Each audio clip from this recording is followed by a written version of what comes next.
Cable stocks really hot in today's action. According to Bloomberg, Charter and Cox Communications could be in talks for a major cable merger. Charter skyrocketing on the headlines, in fact, hitting a new 52-week high. Time Warner shares diving. For more on this, let's bring in Chris Marangi, portfolio manager for Gabelli Funds. He joins us on the fast line. Great to have you with us, Chris.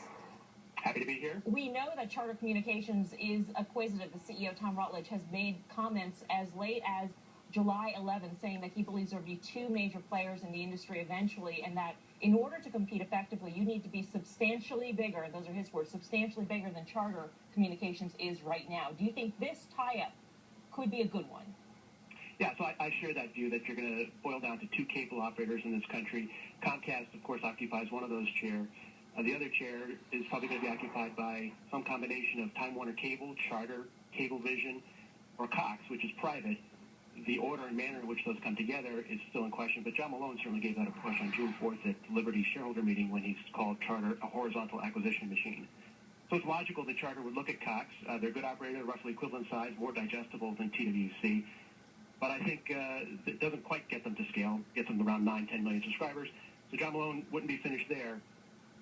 And he may not even start there. It's just speculation. Right.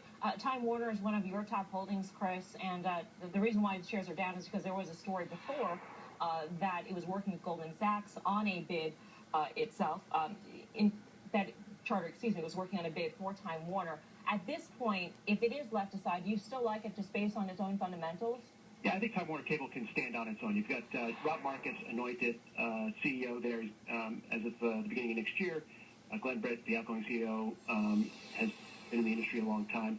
There's an opportunity to turn the business around there, and they could be a participant in consolidation themselves, whether as an acquiree or as an acquirer.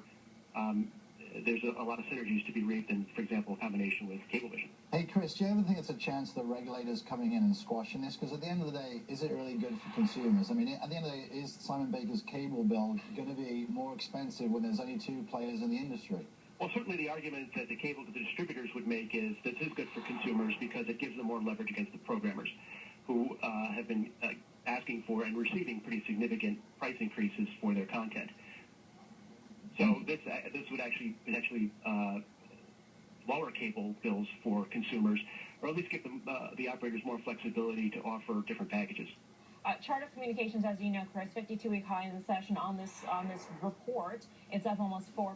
Do you think that it is that, I mean, in terms of the market capitalization we're seeing added to the stock in today's session, does that reflect your view of what this merger could bring to that company? Yeah, Charter has the potential for a lot of operating synergies. It's now run by Tom Rutledge, who did a terrific job running Cablevision for many years.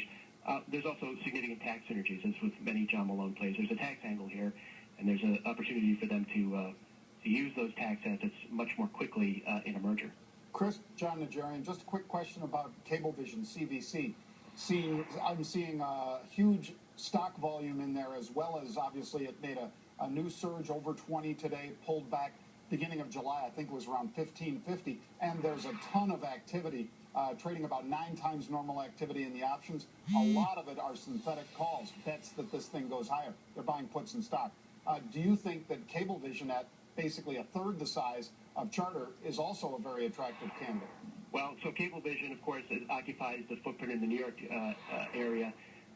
They've got a very dense, affluent footprint, and they will be the Apple, the big Apple of somebody's eye. We've been talking about this for decades, really. They reported this morning the business seems to have stabilized. The Dolan family, which controls that company, has done a very good job for shareholders in spinning off Madison Square Garden and AMC. They've got it now just down to the cable business. They seem more open than I've sensed in a while to a deal. I think they understand that having a larger and more diversified footprint would be good for all shareholders. Chris, bottom line is for us, what is your top pick in the cable industry specifically? Well, I think Cablevision can go higher. I think you can get to a mid-20s kind of stock price if you think a deal happens. I do think a deal eventually will happen. Don't know when that will be. But I think if you want to play it safe, certainly Time Warner Cable and Comcast, which we haven't talked as much about. Comcast already has scale. They've got NBC. They're executing better than anybody in the industry. All right. Chris, great to speak with you. Chris Marangi of Gabelli.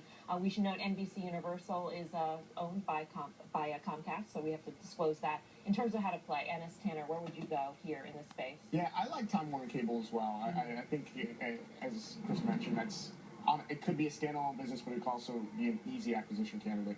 What was interesting, what he said, is that the regulators aren't going to get involved because content, pressure and content. So content can either be acquired by these companies or it can be pressure and pricing. So I'd be careful in that area, but I'd also play Cablevision. I mean, they have set up to be acquired. They haven't wanted to give it control, but this will at least put a floor into the valuation. All right, coming up next on The Half, more on how to play this confusing jobs report. A top strategist will